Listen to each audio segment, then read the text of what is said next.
ಇಲ್ಲ ಶಾಂತಿಗೆ ಡಿವೋರ್ಸ್ ಮಾಡಿ ಮದ್ವೆ ಆಗ್ತೀನಿ ಅಂತ ಹೇಳಿರ್ತಾರೆ.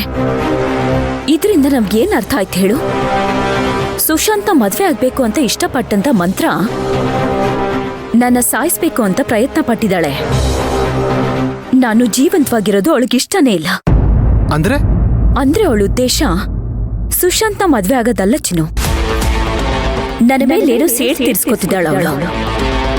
ಅವಳಿಗೆ ನನ್ನ ಮೇಲೆ ದೊಡ್ಡ ದ್ವೇಷನೇ ಇದೆ. ಅದಿಲ್ಲಿ ಸ್ಪಷ್ಟವಾಗಿ ಕಾಣಿಸ್ತಿದೆ ಚಿನ್ನು. ಹೌದಲ್ವಾ ಶಾಂತಿ? ಆ ಮಂತ್ರ ಯಾಕೆ ನೀನ್ ಸತ್ತೇ ಹೋಗ್ಬೇಕು ಅಂತ ಆಸೆ ಪಡ್ತಾ ಇದ್ದಾಳೆ? ನಿನಗೂ ಆ ಮಂತ್ರಗೂ ಮುಂಚೆಯಿಂದ ಏನಾದ್ರೂ ಸಂಬಂಧ ಇದೆಯಾ? ನೀವೇನಾದ್ರೂ ಬಂಧುಗಳ, ಸ್ನೇಹಿತರ? ಇಲ್ಲ ಚಿನ್ನು, ಅದಕ್ಕೆಲ್ಲ ಅವಕಾಶನೇ ಇಲ್ಲ. ಶಾಂತಿ, ಇನ್ನೂ ಚೆನ್ನಾಗಿ ಯೋಚನೆ ಮಾಡಿ ಹೇಳು ಶಾಂತಿ. ನಿನಗಳು ಯಾವ ರೀತಿಯಲ್ಲಿ ಪರಿಚಯ ಅಂತ ಚೆನ್ನಾಗಿ ಯೋಚನೆ ಮಾಡಿ ಹೇಳು. ಕೆಲವೊಂದ್ಸರಿ ನಮ್ಮ ಕಣ್ಣಿಂದ ದೂರ ಆದ್ರೆ ಆ ವ್ಯಕ್ತಿಗಳು ನಮಗೆ ನೆನಪಿರಲ್ಲ. ಹೌದು ಚಿನ್ನು, ನಾನು ಒಪ್ಕೋತೀನಿ. ಆದ್ರೆ ನನಗೆ ಎಷ್ಟು ಯೋಚನೆ ಮಾಡಿದ್ರು ನೆನಪಾಗ್ತಿಲ್ಲ. ನಾನು ಅವಳನ್ನ ಭೇಟಿ ಮಾಡಿದ್ದು ನೆನಪಿಲ್ಲ. ಆ ಘಟನೆಯನ್ನು ನನಗೆ ನೆನಪಾಗ್ತಿಲ್ಲ. ಆದ್ರೆ ಅವಳು ನಮ್ಮನೆಗೆ ಏನೋ ಪ್ಲಾನ್ ಹಾಕೊಂಡು ಬಂದಿದ್ದಾಳೆ ಅಂತ ಮಾತ್ರ ಅರ್ಥ ಆಗ್ತಿದೆ ಚಿನ್ನು. ಈಗ ನೋಡು, ನಾನು ಆ ಶಾಂತಿ ನಿವಾಸದಲ್ಲಿಲ್ಲ. ಎಲ್ಲರ ದೃಷ್ಟಿಯಲ್ಲೂ ಸತ್ತೋಗಿದ್ದೀನಿ.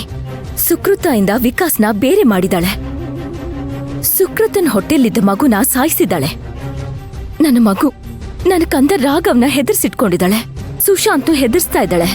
ಆ ಮನೆಯಲ್ಲಿ ಇನ್ನ ಏನೇನ್ ಮಾಡ್ತಾಳೆ ನನಗೆ ಗೊತ್ತಿಲ್ಲ. ಅದೆಲ್ಲ ಯೋಚನೆ ಮಾಡಿದ್ರೆ ನನ್ನ ತಲೆ ಸಿಡ್ದು ಹೋಗೋ ಹಾಗಾಗ್ತಿದೆ. ಸರಿ ಸರಿ ಆಯ್ತು. ನೋಡು, ಸುಮ್ಮನೆ ಇವಾಗ ಈ ವಿಷಯನ ತಗೊಂಡು ನಿನ್ ತಲೆನ ಬಿಸಿ ಮಾಡ್ಕೊಳ್ಳೋದಕ್ಕೆ ಹೋಗ್ಬೇಡ. ಇದೆಲ್ಲ ನೋಡಿದ್ರೆ ಸುಶಾಂತು ಅವಳನ್ನ ಮದ್ವೆ ಆಗ್ಬೇಕು ಅಂತ ಯಾಕೆ ಆಸೆ ಪಟ್ರು? ಸುಶಾಂತು ಒಂದ್ ವೇಳೆ ಆಸೆ ಪಟ್ಟು ಮದ್ವೆನೂ ಆಗ್ಬಿಟ್ಟಿದಾರಾ? ಅದೇ ನನಗೂ ಗೊತ್ತಾಗ್ತಿಲ್ವಲ್ಲ ಶಾಂತಿ. ಅದು ಮದ್ವೆನಾ ಇಲ್ಲ ಮೋಸ ಮಾಡಿ ಮದ್ವೆ ಆಗಿರೋದಾ? ಇವಳು ನನಗ್ ಮಾತ್ರ ಶತ್ರುನಾ ಅಥವಾ ಶಾಂತಿ ನಿವಾಸಕ್ಕೆ ಶತ್ರುನಾ ಅಂತ? ಯಾಕೆ ಅವಳಿದೆಲ್ಲ ಮಾಡ್ತಿದ್ದಾಳೆ? ಚಿನ್ನು, ನಾವಿದನ್ನ ಹೇಗಾದ್ರೂ ಮಾಡಿ ಕಂಡು ಹಿಡಿಲೇಬೇಕು ಚಿನ್ನು. ನನ್ ಕುಟುಂಬ ಅಪಾಯದಲ್ಲಿದೆ ಚಿನ್ನು. ಒಂದ್ ಕೆಲಸ ಮಾಡೋಣವಾ ಶಾಂತಿ, ಸುಶಾಂತ್ ಸರ್ನ ಕರೆದು ಈ ವಿಷಯನ ಹೇಳ್ಬಿಡೋಣವಾ? ಏ ದಡ್ಡ, ಈಗ ಸುಶಾಂತ್ ಹತ್ರ ಏನಂತ ಹೇಳ್ತೀಯ? ನಮ್ ಹತ್ರ ಏನ್ ಸಾಕ್ಷಿ ಇದೆ? ರಮೇಶ್ ಹೇಳ್ದ ಅಂತ ಹೇಳ್ತೀಯಾ? ಈಗ ರಮೇಶನ್ನು ನಮ್ ಕೈಯಲ್ಲಿ ಇಲ್ವಲ್ಲ. ನಾವಿದನ್ನ ಯಾರ್ ಮುಂದೆ ಆದ್ರೂ ಹೇಳಕ್ಕಿಂತ ಮುಂಚೆ ನಮ್ ಕೈಯಲ್ಲಿ ಬಲವಾದ ಸಾಕ್ಷಿ ಇರಬೇಕು. ನಮ್ಮ ಹತ್ರ ಇವಾಗ ಆ ಸಾಕ್ಷಿ ಆಧಾರಗಳು ಯಾವುದು ಇಲ್ಲ ಚಿನ್ನು. ನಾವು ನಮಗ್ ಗೊತ್ತಿರೋದನ್ನ ನಾವು ಮಾತಾಡ್ಕೋತಿದೀವಷ್ಟೇ.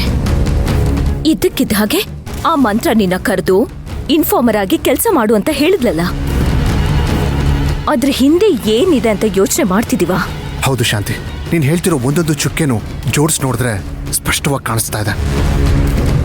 ನನಗನ್ಸುತ್ತೆ ಏನೋ ಪ್ಲಾನ್ ಮಾಡಿದಾಳೆ. ಆದ್ರೆ ಈ ಮಂತ್ರ ಅನ್ನೋಳು ಯಾರು ಅನ್ನೋದೇ ನನ್ನ ಪ್ರಶ್ನೆ. ಅದು ತಿಳಿಬೇಕು ಅಂದ್ರೆ ಮೊದ್ಲು ನಾವು ಮಂತ್ರನ್ ಮೂಲ ಹುಡುಕ್ಬೇಕು.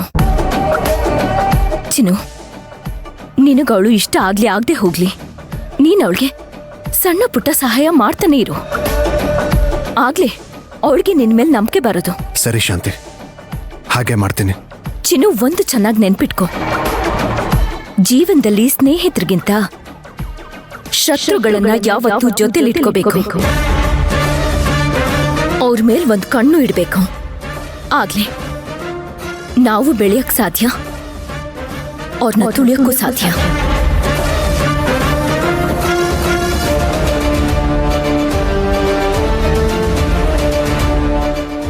ಸ್ಪೀಕರಲ್ಲಿ ಹಾಕು.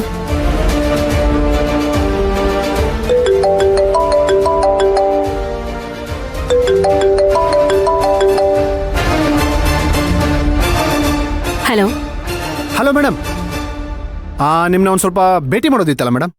ಏನ್ ವಿಷಯ? ಏನ್ ಮೇಡಮ್, ವಿಷಯ ಇದ್ರೇ ಭೇಟಿ ಆಗ್ಬೇಕಾ? ಅದಕ್ಕೆ ಕಣೋ ದುಡ್ಡು ಕೊಟ್ಟಿಟ್ಟಿರೋದ್ ನಿನ್ನ.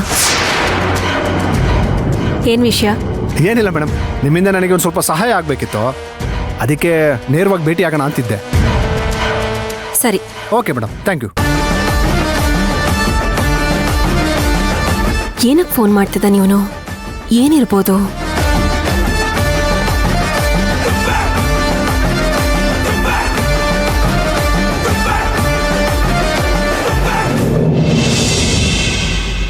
ಮತ್ತೆ ಊರ್ ಕಡೆ ಎಲ್ಲರೂ ಚೆನ್ನಾಗಿದ್ದಾರಾ? ಎಲ್ರೂ ಚೆನ್ನಾಗಿದ್ದಾರೆ. ಟೀ ತಗೊಳ್ಳಿ.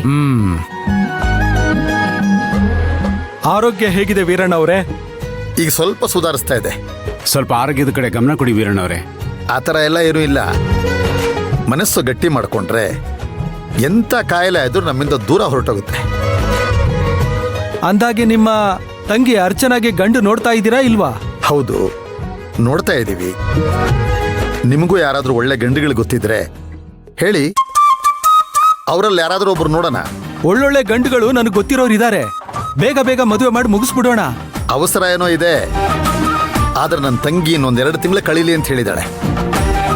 ಈಗ ತಾನೇ ಆಪರೇಷನ್ ಆಗಿದೆ ಅಲ್ವಾ, ತಂಗಿ ಮದುವೆ ಅಂದ್ರೆ ನಾನೇ ಓಡಾಡಬೇಕು. ಅದಕ್ಕೆ ನನ್ನ ತಂಗಿ ಹೇಳೋದು ಸರಿ ಅಂತ ಅನ್ನಿಸ್ತು. ನೋಡಿ ವೀರಣ್ಣವ್ರೆ, 2 ತಿಂಗಳಲ್ಲಿ ಹುಷಾರಾಗ್ತೀನಿ ಅಂತ ಭ್ರಮೇಲಿರ್ಬೇಡಿ. ಆಪರೇಷನ್ ಆಗಿದೆ, ಏನು ಆಗಲ್ಲ ಅಂತ ಆರಾಮಾಗಿರ್ಬೇಡಿ. ಇದೇ ತರ ನಮ್ಮ ಫ್ರೆಂಡ್ ಒಬ್ರಿಗೆ ಆಪರೇಷನ್ ಆಗಿತ್ತು. ಒಂದಿನ ಊಟ ಮಾಡಿ ಮಲಗಿದ್ರು, ಆಮೇಲೆ ಎದ್ದೇಳಲೇ ಇಲ್ಲ. ಹೌದಪ್ಪ, ಇತ್ತೀಚೆಗೆ ಆಪರೇಷನ್ ಅಂದ್ರೆ ದುಡ್ಡುಗೋಸ್ಕರ ಮಾಡ್ತಾರೆ. ಆಪರೇಷನ್ ಅನ್ನೋದು ಒಂದು ಕಂಟಕ ಇದ್ದಂಗೆ. ಯಾಕಪ್ಪ 2-3 ತಿಂಗಳು ಮುಂದಕ್ಕಾಗೋದು? ನಮ್ ಕಡೆ ಒಳ್ಳೆ ಒಳ್ಳೆ ಗಂಡುಗಳಿದ್ದಾರೆ, ಮಾತುಕತೆ ಮಾಡಿ ಮುಗಿಸ್ಬಿಡೋಣ. ಸರಿ, ನಾಳೆ ನಿಮ್ಗೇನಾದ್ರೂ ಹೆಚ್ಚು ಕಡಿಮೆ ಆದ್ರೆ? ಹಲೋ, ಯಾರಿ ನೀವು? ದೇವ್ರಾ ಇಲ್ಲ ಡಾಕ್ಟ್ರಾ? ಏನು ಓದಿದ್ದೀರಾ ನೀವು? ಏನ್ ಡಾಕ್ಟ್ರು ಸುಮ್ಮನೆ ಹೇಳ್ತಾರೆ? ನೀವ್ ದೊಡ್ಡೋರು, ಸಂಬಂಧಿಕರು ಅಂತ ಬೆಲೆ ಕೊಟ್ಟು ಮಾತಾಡ್ತಿದ್ದಾರೆ. ನೀವ್ ನೋಡಿದ್ರೆ ಅವ್ರಿಗೆ ಕೇಡ್ ಬಯಸ್ತಿದ್ದೀರಲ್ಲ. ಮನುಷ್ಯರು ನೀವು. ಕಷ್ಟಪಟ್ಟು ಓದಿರೋ ಡಾಕ್ಟ್ರು ಹೇಳಿದ್ದನ್ನ ಬಿಟ್ಟು ಇವ್ರೇನೋ ಹೇಳಕ್ ಬಂದ್ಬಿಟ್ರಿಲ್ಲಿ. ಅಮ್ಮ ಅಚ್ಚು, ಅವರು ನಮಗೆ ತುಂಬಾ ಆತ್ಮೀಯರು ಕಣಮ್ಮ. ಸುಮ್ನೆ ಇರೋಣ ನೀನು. ಆತ್ಮೀಯರಂದ್ರೆ ಬಂದ್ರ ಹೋದ್ರ ವಿಚಾರಿಸಿದ್ರ ಕಾಫಿ ಟೀ ಕುಡಿದ್ರ ಹೋಗ್ತಾ ಇರ್ಬೇಕು. ಅದನ್ ಬಿಟ್ಟು ಏನೇನೋ ಮಾತಾಡ್ತಿದಾರ ನೋಡು. ಆಪರೇಷನ್ ಮಾಡಿಸ್ಕೊಂಡಿರೋರ್ ಮನ್ಸಲ್ಲಿ ನೋವಿರುತ್ತೆ, ಭಯ ಇರುತ್ತೆ. ಅಂತದ್ರಲ್ಲಿ ಬಂದು ಬಾಯಿಗೆ ಬಂದಂಗ್ ಮಾತಾಡ್ತಿದಾರಲ್ಲ ಇವರು. ನನಗೆ ನಮ್ಮ ಅಣ್ಣನ ಆರೋಗ್ಯ ಮುಖ್ಯ. ನೀವೇನ್ ಮಾತಾಡೋ ಅವಶ್ಯಕತೆ ಇಲ್ಲ. ಇಲ್ಲಮ್ಮ, ನನ್ನ ಫ್ರೆಂಡ್ ಒಬ್ರು 10 ಲಕ್ಷ ಖರ್ಚು ಮಾಡಿ ಆಪರೇಷನ್ ಮಾಡಿಸ್ಕೊಂಡಿದ್ರು. ಅವ್ರಿಗೇನಾಯ್ತು ಅಂದ್ರೆ ಮುಚ್ಚ್ರಿ ಬಾಯಿ.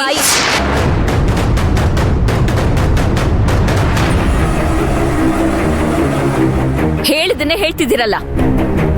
ಯಾವನ್ಗೋ ಹಂಗಾಯ್ತು ಅಂದ್ರೆ ನಮ್ಮ ಅಣ್ಣಂಗ್ ಹಂಗೆ ಆಗತ್ತ. ನಮ್ಮ ಅಣ್ಣಂಗ್ ಹಂಗಾಗಲ್ಲ. ಮೊದ್ಲು ಹೊರಡಿ ಇಲ್ಲಿಂದ. ಅಚ್ಚು, ಹೊರಡಿ ಇಲ್ಲಿಂದ. ಸ್ವಲ್ಪ ಸಮಾಧಾನ ಮಾಡ್ಕೊ. ಬಂದವರ ಹತ್ರ ಹಾಗೆಲ್ಲ ಮಾತಾಡಬಾರ್ದು. ಅದ್ಗೆ ನೀವು ಅಣ್ಣನ್ ತರನೇ ಮಾತಾಡ್ತಿದ್ದೀರಲ್ಲ. ಒಳ್ಳೆರಾಗಿದ್ರೆ ನಾವ್ ಕೂರ್ಸಿ ಉಪಚಾರ ಮಾಡ್ತಿದ್ವಿ. ಅವ್ರು ಬಂದಿರದೆ ನಮ್ಮ ಅಣ್ಣಗೆ ಏನೇನೋ ಮಾತಾಡ್ಬೇಕು ಅಂತ. ಮನ್ಸಲ್ಲಿ ಒಳ್ಳೇದಿಟ್ಕೊಂಡ್ ಬಂದಿಲ್ಲ ಅದಕ್ಕೆ ಇವ್ರು.